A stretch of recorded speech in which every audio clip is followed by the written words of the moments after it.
Bonjour les amis les batteurs. Et peut-être il y a des tambours. Hein. Moi j'apprends le tambour si jamais, je n'apprends pas la batterie.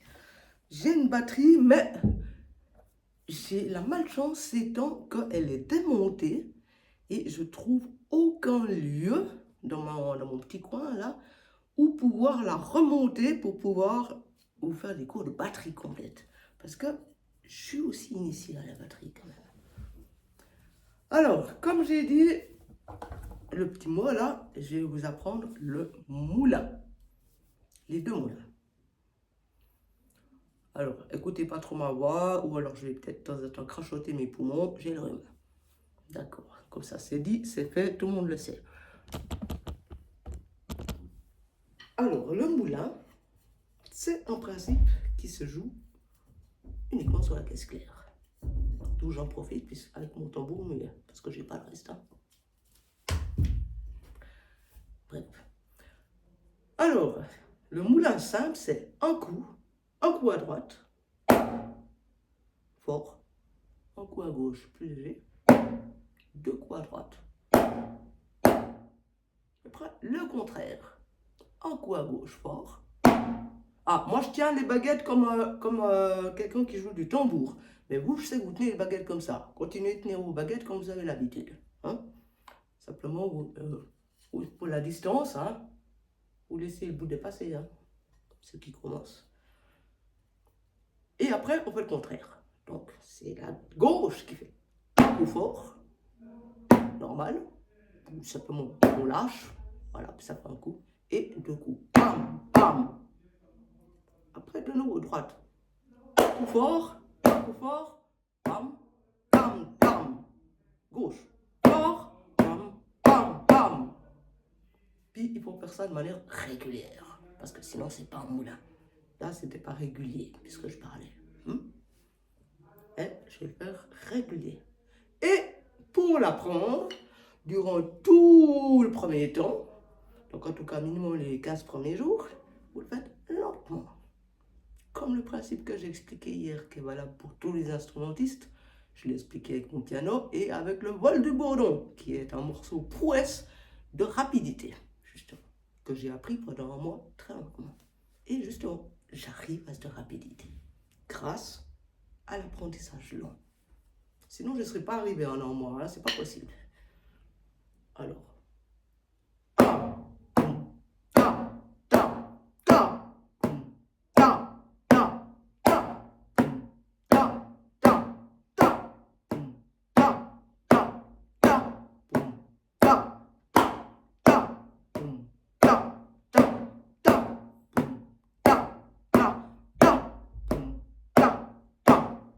voilà, ça c'est le moulin simple.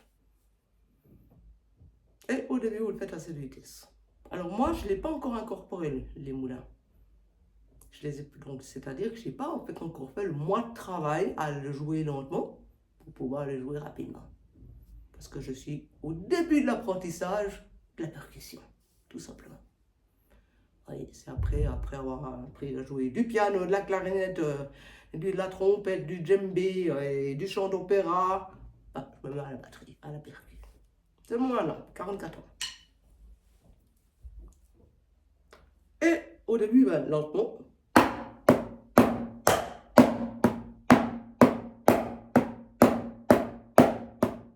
Par contre, régulier. Hein? Au tempo. Pas ouf. Faut que ça tourne rond. Pas que ça passe carré, hein, la roue. Pas qu'elle soit carrée, la roue. Sinon, le char, il n'avance pas. Puis après, quand vous aurez fait vos 15 jours, 3 semaines de lenteur, gentiment vous lâchez. Et vous verrez que la rapidité vient toute seule. Et c'est même le contraire. Il vous faudra réfléchir pour que vos bras n'aillent pas plus vite que votre cerveau. Parce que c'est ça qui arrive quand on travaille bien en lenteur. C'est qu'après, on est tellement rapide que notre cerveau ne suit plus. Puis on doit freiner notre corps pour que notre cerveau puisse suivre. Puis après, gentiment, notre cerveau arrive toujours plus à suivre. Puis quand on est abouti, le cerveau et les bras vont à la même vitesse. Que ce soit n'importe quel instrument. Batterie, piano, violon. Est-ce qu'avec le chant, on peut se tromper comme ça? Non, avec le chant, la voix s'arrête. On a cette chance-là pour l'instrument vocal. On s'arrête. Voilà. C'est ça qui arrive quand on va trop vite au chant. Et après, quand vous avez fait le mode tranquille, vous accélérez, vous laissez aller pour voir à quelle vitesse vous allez. Puis alors, quand vous laisserez aller, ça ira vite, mais ça sera peut-être encore carré, comme on dit, c'est-à-dire plus à tempo. Donc il vous faudra refréner pour pouvoir rejoindre la vitesse où vous pouvez être à tempo tout le temps et repartir depuis là pour gentiment accélérer, accélérer, accélérer.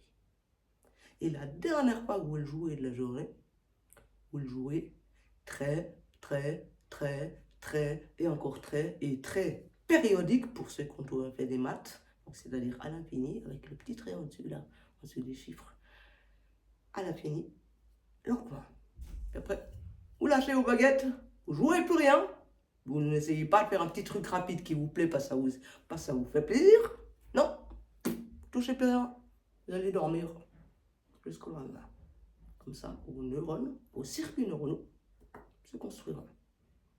Tandis que si vous faites l'exercice lentement, puis qu'après, juste pour vous faire plaisir, parce que c'est chouette, hein, vous faites juste un petit truc rapide qui vous plaît, eh ben vous cassez le travail que vous venez de faire. Tout simplement. Et ça sera inefficace. Puis après, vous serez un peu plus vite. Alors, est-ce que moi j'y arrive déjà plus vite? J'en sais rien. Je vais essayer.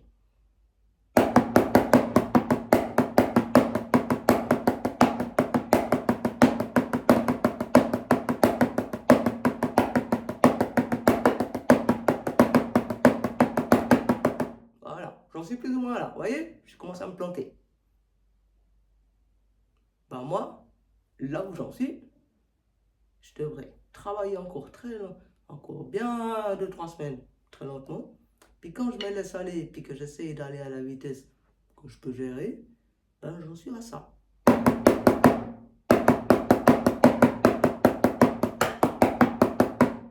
Et je vais pas plus vite, parce que sinon après, je suis plus à tempo. Et puis, travailler plus vite que ce qu'on peut, c'est un gaspillage de temps qui ne sert à rien et qui ne vous apprendra rien, qui vous fera que perdre votre temps. Et perdre des heures sur votre batterie à taper et même à vous faire mal pour rien. Il faut toujours être, il faut jamais être, qu'est-ce qu'on va dire, les chevilles gonflées chez nous on appelle ça. C'est-à-dire, il faut bien s'estimer, il ne faut pas se surestimer. Il ne faut pas se sous-estimer non plus, hein. Il ne faut pas se surestimer. Si on est capable d'aller à cette vitesse,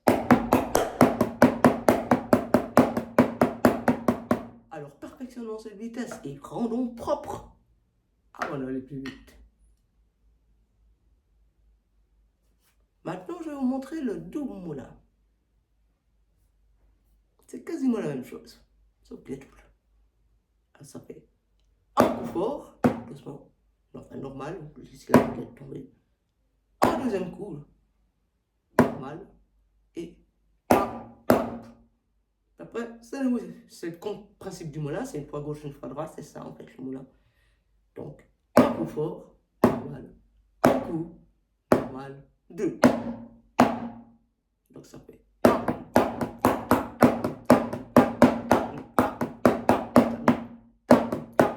Ouh, je me suis trompé.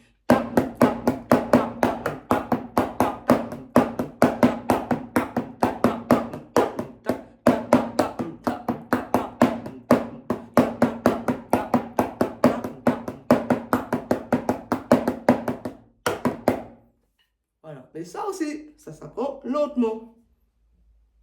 Je suis en train de faire ce travail, moi, parce que je suis débutante. Par contre, je connais le principe de travail.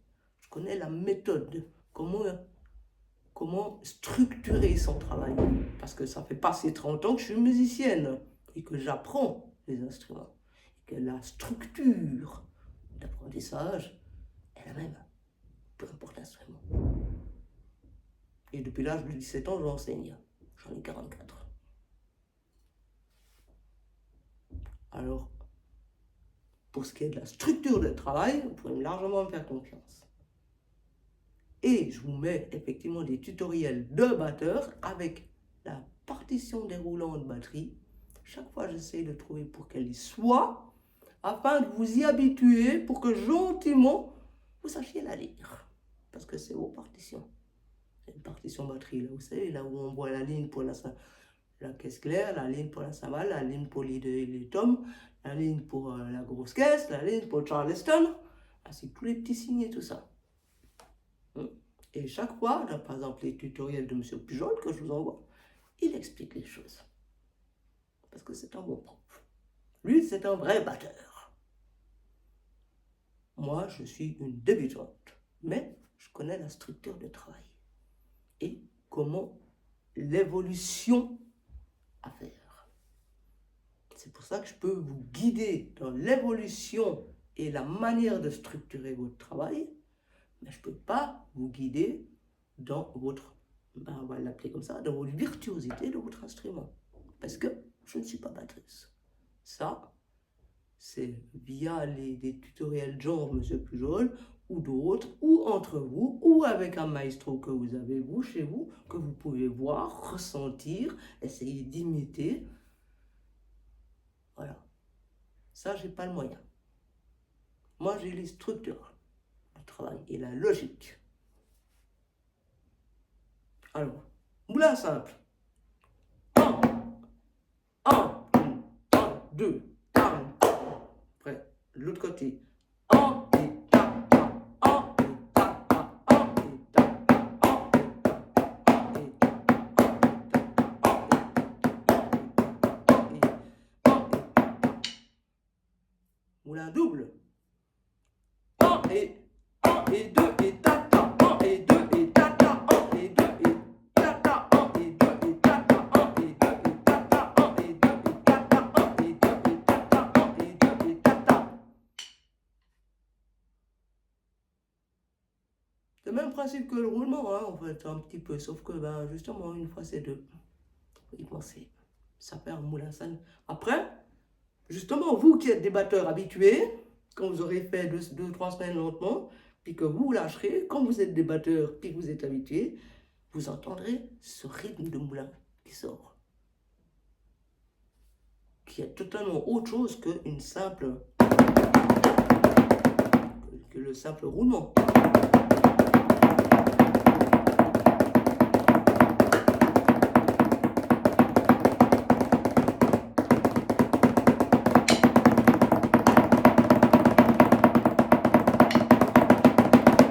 Voilà, ça c'est l'enroulement. C'est régulier, c'est tout. Mais il n'y a pas de surprise. Là, j'y vais lentement.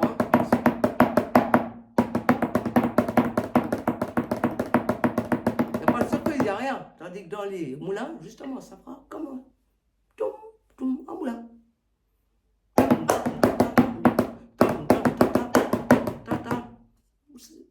Puis ça s'entendra après.